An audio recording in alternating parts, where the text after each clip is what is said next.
One of my closest friends have betrayed me, y'all. But this show is the first of the volcano. I was into the streets. I was doing all the stolen car thing, the selling crack, all the stuff before robbery. You know what I'm saying? He wasn't nowhere around.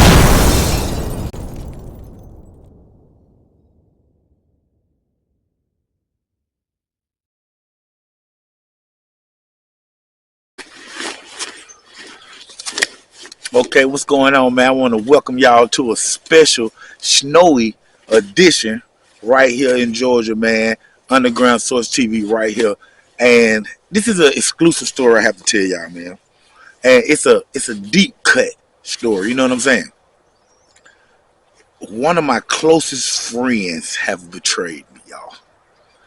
Straight up, man. And like, I had to bring y'all this show, man. It's a lot more that I'm gonna bring y'all, but this show is the first of the volcano.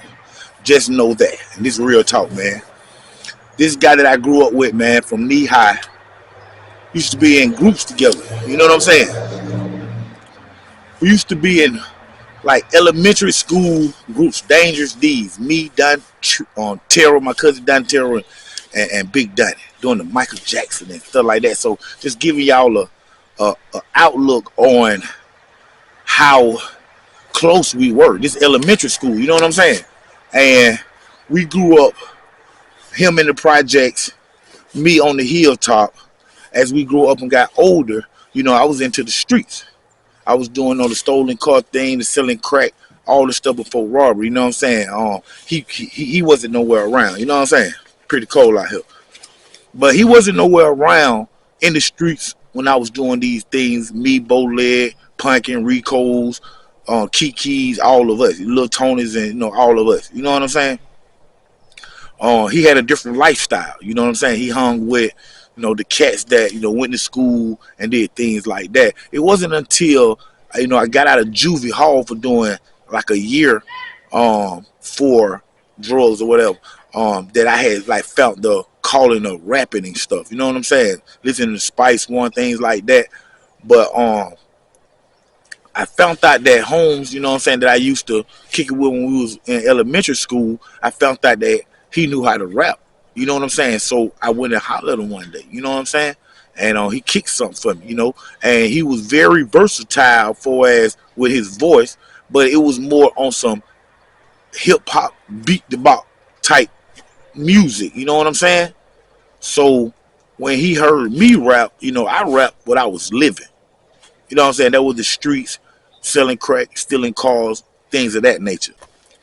And he really was like amazed with like how I was rapping, because like I was rapping, like I said, the street, the life, what I was doing out there, man. And he was more on some like hip Scooby Bop type stuff, man. But he had great delivery, and I didn't, so we learned from each other.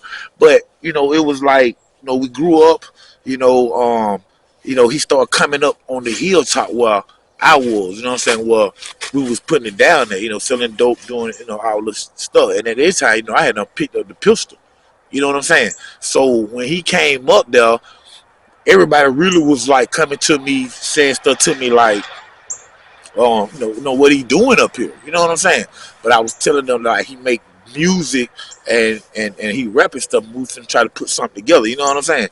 So that's how the whole College Park terrorist started. Even the name College Park terrorist. You know what I'm saying? So it came from me and the hilltop, and like my little cousin and my partners then. The things that we was doing out there. He would just had started hanging up there with us. You know what I'm saying? And he used to get in trouble for even like being out late at times, hanging up there with us and stuff. Because we had Charles store, my cousin store, and it didn't close. He didn't close it late or just whatever. So we used to always hang out. You know what I'm saying? He used to have to go home, but then he started like just spending the night. You know what I'm saying? Not going home at all.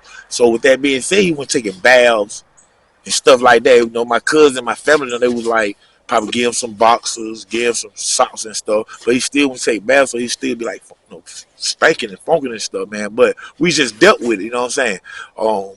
He started adapting to the stuff that we was doing, far as the music and the stuff that he started saying now. You know what I'm saying?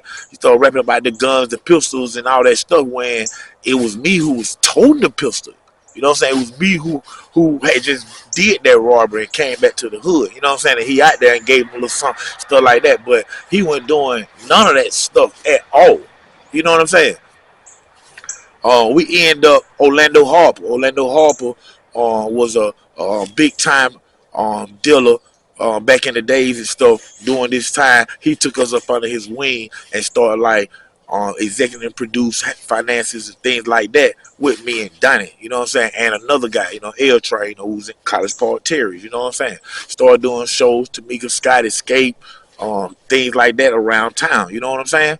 And our popularity grew. The music grew. It was a different whole little sound. You know what I'm saying? He was making the music. We was writing together, putting our own verses down there like that right there. We started featuring people around the hood like my little brother Deuce, Dude Plankin. A lot of people had uh, contribute to College Park Terror. It just wasn't me and him and L Train. It was College Park terrorists. You know what I'm saying? It was all everybody just named. You know what I'm saying? It was all of us. You know what I'm saying? Everybody was in the studio one time. And I'm gonna let y'all check out some of that old music too, because I got that College Park terrorist music and all that stuff right there, man. But once we met JJ, you know what I'm saying? Once we met JJ back again, because of course we grew up with JJ. He went to college, went to Georgia University after he left from Tri City High School. And he had came, he was back and forth from town. I ran into him. Simple as that. He knew those guys up there, untouched, Bad Seeds, Frank Nitty, all them, E-Dub, Little Pimpin' from Tri City and college. And then he put us together. Y'all heard this story before. You know what I'm saying? So being Donnie, like I said, we was more streetwise at this time, into the streets and into more devious things than the other guys was. You know what I'm saying?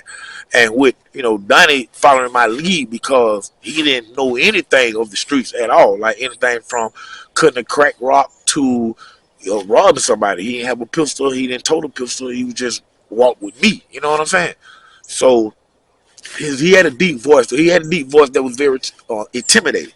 So like if he talked, then the other guys would get scared. And I used that to my advantage too. You know what I'm saying? Knowing that he was soft as hell, but I could manipulate the system. You know what I'm saying?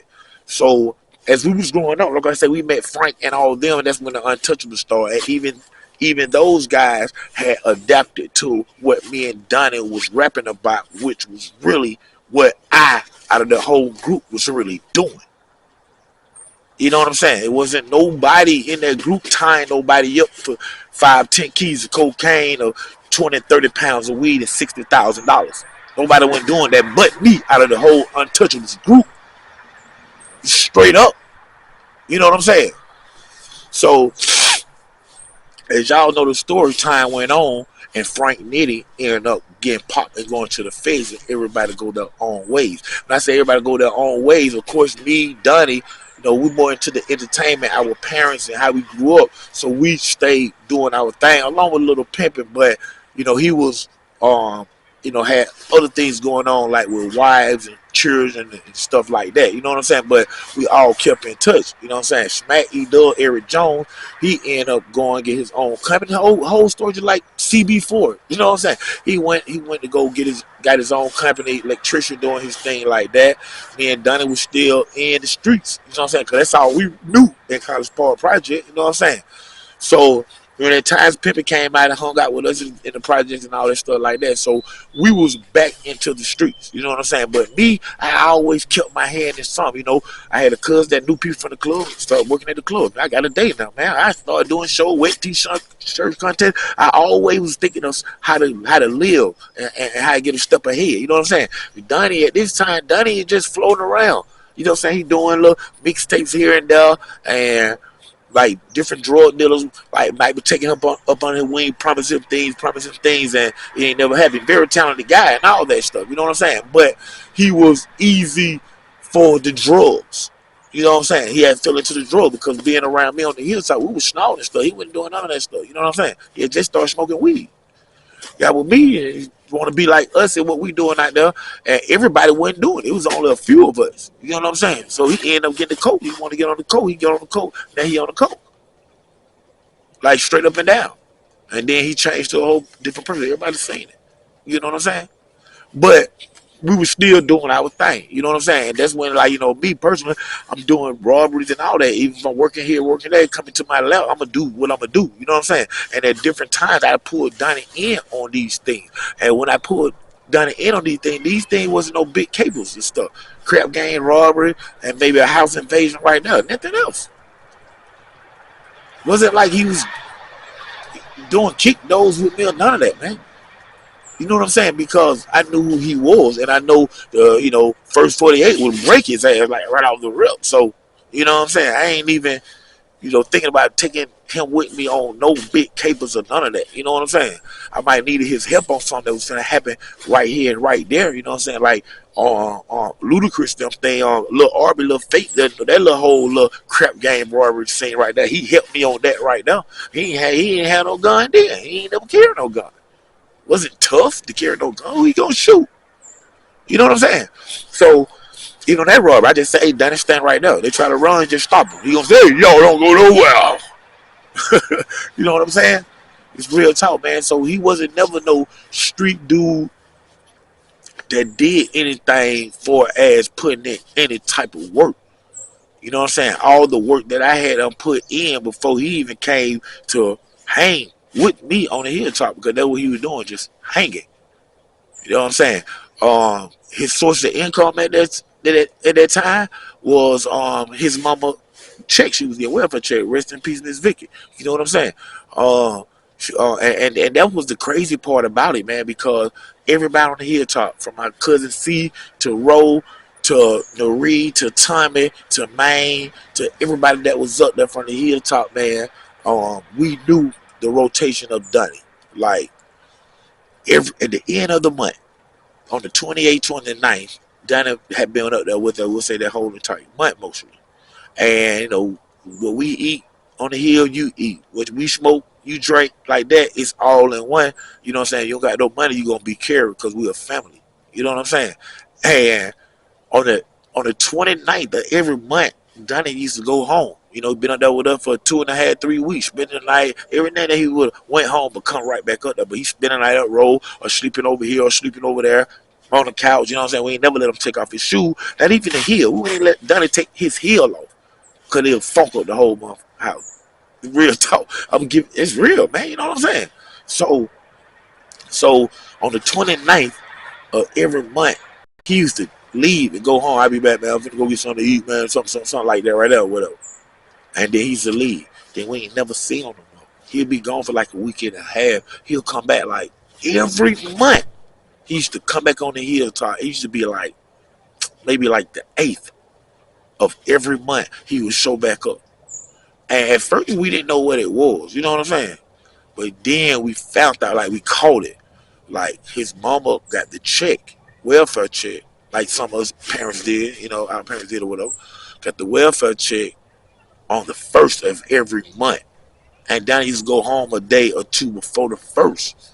And then he'll get like $150 out that $300, $500, whatever, that, for him. Because he had just had 2 little twins, brothers and sisters. Love y'all. And he used to get his 150 out. He disappeared. We ain't never seen him. He'd probably go to the other set, like old department, go hang out with like Rico, Arnold, Fred, Barbara, all down there with Turo, them, rest in peace, homie. Everybody like that right there. You know what I'm saying? You know what I'm saying? Dungeon Cartwright. You know what I'm saying? He'll go down there, hang out with all those folk right there, Dre, smoke, all that right there. And we ain't never seen him. And then on the 8th, he'll come walking up. What's up, boy? What's going on, y'all nigga? Why you? Like that. We like, oh, what's going on? We good. Like that. We don't say that. But then he broke. He don't got no, hey, boy, y'all, who got a cigarette?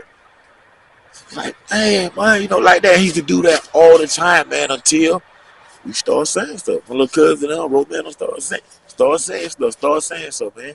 They real talk, man. But then who they got here, man. And like at this point in life, we've been friends all our life, and he end up crossing me, dissing me, and my partner, and really did respect the whole hilltop with these things he put out on Facebook. That won't YouTube land. I want y'all to make sure y'all go to my Facebook page, check it out.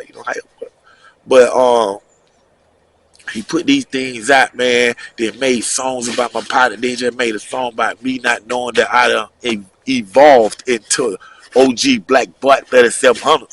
You know what I'm saying? But yeah, man, I'm gonna bring y'all the whole exclusive on everything about this whole story, man, and what's going on in the hood right now as we speak, man. You know, right now, man, I'm just chilling with my family. Probably finna go make a little snowman and stuff like that, man. While y'all go ahead and run my comments up on YouTube right